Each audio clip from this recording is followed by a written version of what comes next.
Yes, hello again and welcome back to this latest episode of Mags Frags, where it's the fragrance that's the star of the show. My name's Paul, and it's my mission to pair you with your perfect signature scent. So if there's one question that I get asked more than any others by subscribers to the channel, it's definitely which is the most long-lasting and best projecting beast mode fragrance that you've got in your collection. Well, today I've got one to share with you that's certainly right up there with the best of them. This one is called Centauri Elixir, and it's part of a small collection of fragrances by Centauri Perfumes, who are based just down the road from me in Halifax in West Yorkshire.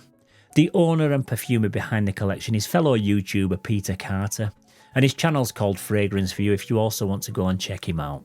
He's extremely knowledgeable about perfumery, and he often shares advice on how you can start blending your own personal fragrances at home, and basically what different essential oils and other materials to use, etc. So it's definitely worth checking out his channel if that's something that you might be interested in.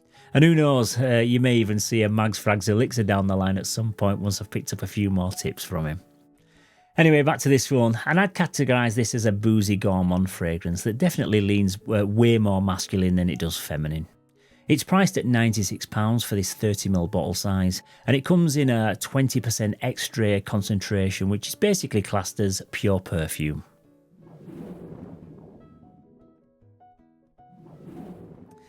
Okay, so into the presentation, and for a small independent brand, I've got to say that the level of presentation that you get with this is absolutely top tier, and it puts a lot of the bigger fragrance houses to shame, in my opinion. You get a rigid presentation box in a matte black finish, which also features the Centauri logo in a metallic rose gold colourway. Then on the back is a sticker containing all the fragrance details and the business address, etc. There's also a batch code, which is EX01, so I assume it's the first formulation. On the side is a little pull tab that you pull to access the scent itself, which is mounted in a shiny black material, which is very Xerjoff-esque. Underneath the bottle, oh damn, I'm going to break everything there. Underneath the bottle, you get this little neat card with a picture on the front and a note breakdown on the back, which is a nice little touch. But the bottle itself is a thing of beauty, and it comes in an angular teardrop shape with brushed copper detailing. And the weight of this thing, considering the size of it, is crazy. And the cap alone weighs as much as some fragrance bottles I've got in my collection. It's really well put together with a very high level of attention to detail. And you get a gold atomizer, but I'm not going to waste a spray of this one though, because it'll literally fill this tiny little room and it just won't disappear all day. The presentation on this is first class for the price that you pay, but it is quite expensive, so I wouldn't expect anything less.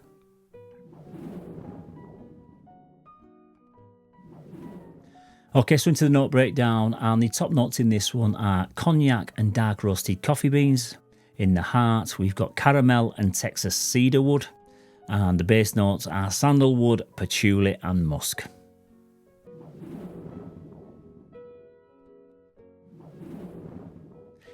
Okay, so this is a dark, bold and enigmatic scent that will definitely divide opinions right down the middle. I've worn it about 5 times now, and I've had a wide variety, a wide range of comments from a few different people, which I'll get into in a minute or so. But like I say, I'll describe this as like a semi-sweet gourmand fragrance with boozy and woody elements.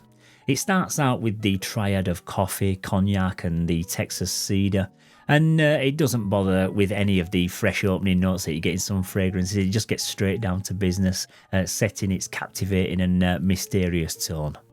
The roasted coffee note is rich and robust, and combined with the Texas cedar, it gives off the appearance of some kind of spiced woodiness that just weaves its way through the scent, even though there's an absence of any explicit spices that are listed in the note pyramid.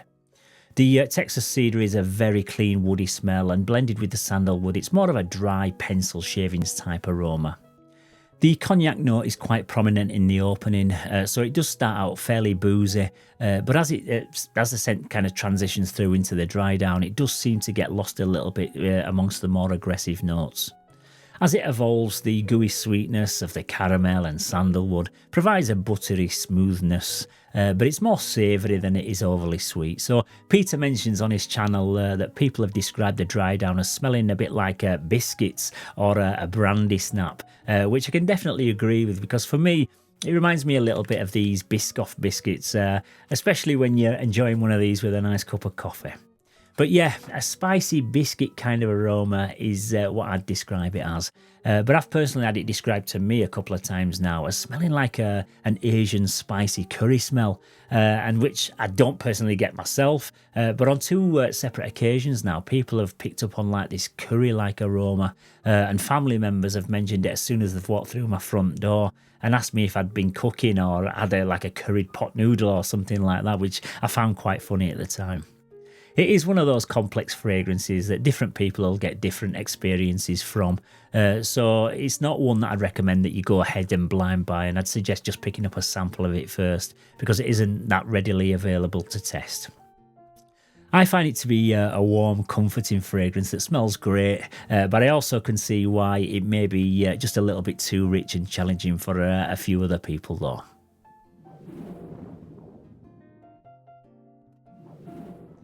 Yeah, this is definitely an evening, night out kind of scent, and it's one to wear in the most cold months of the year.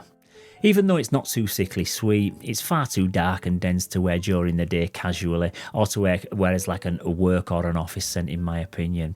And it's one that's most likely going to result in an awkward conversation with your boss if you do decide to wear it in a small confined space. It's also better suited to older guys over the age of maybe 30 because it's got quite a mature and serious scent profile.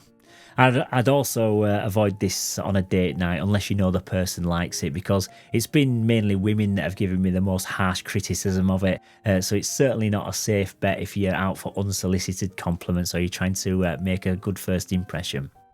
I think a cold wintry walk outdoors is the best scenario for this bad boy.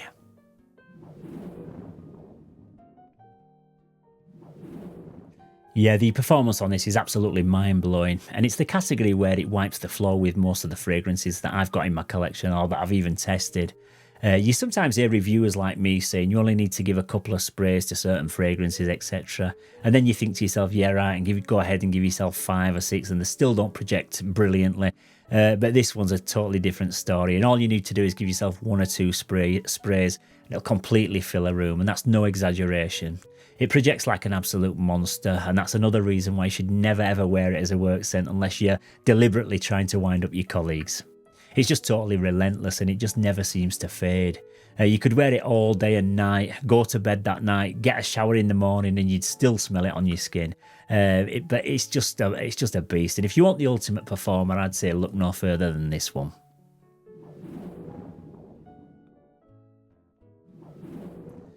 Okay, so this fragrance is for the connoisseur who seeks depth, distinction and a touch of mystery in the signature scent, and also has the confidence to wear a fairly polarising fragrance with a massive projection.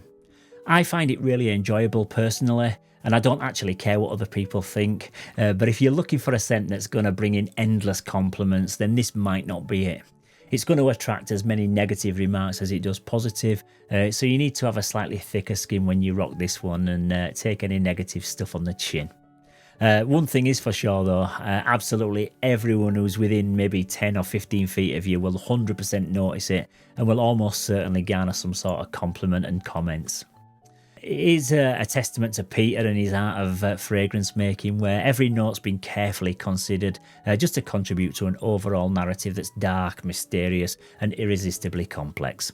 I would give this one a really solid 8 out of 10. Okay, so once again, that's about it for today's episode. But don't forget, I've got another 4 lesser known niche fragrance brands to bring you over the next few days. So make sure you're subscribed to the channel and you've turned on your notifications if you do want to discover plenty more hidden gems like this one. I'll also be returning to my wallet-friendly fragrance reviews very soon, but I just thought it'd be a nice change to mix things up a little bit and just talk about a few extravagant ones from the opposite end of the spectrum. So as always, guys, thank you very much for tuning in today. Stay safe, keep smelling fresh, and I'll see you very soon for another one. Bye-bye for now.